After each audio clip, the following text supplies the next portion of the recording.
Patuloy ang operasyon ng gobyerno para hanapin ang mga biktima ng kidnapping sa Samal Island sa Davao del Norte noong isang linggo. Kasama sa mga iniimbestigahan ang dalawang inabandonang bangka sa Sulu. Narito ang report ni Chino Gaston.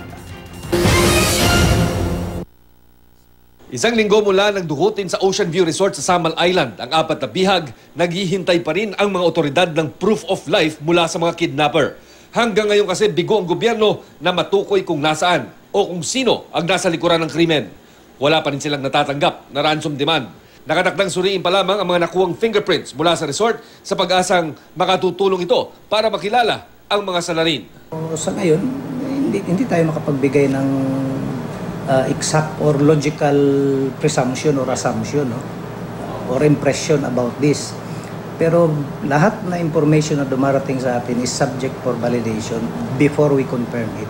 We are still developing the intelligence. Nag-iimbestiga pa ako. Hindi pa tapos yung investigation, so hindi pa naman tamang magbigay ng conclusion kaagad. Maraming sabi-sabi na nasa sulong na ang mga biktima. Noong Biyernes, isang motorized bangka na may 2 makina ang inabandona sa sitio Salam Bridge, Barangay Silangkan, Bayan ng Parang sa Sulu. Sunog na ang loob nito at lumubog malapit sa Dalampasigan. Inaalam pa kung ito nga ang ginamit ng mga kidnapper. Mga nagro-rondang miyembro daw ng Barangay Peacekeeping Action Team ang nakakita. Actually, we received an information and we immediately, upon receiving the information, we immediately proceeded to the area.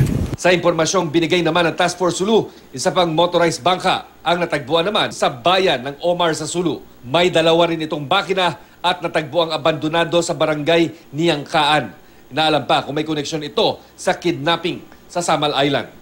Para sa unang balita, Chino Gaston reporting.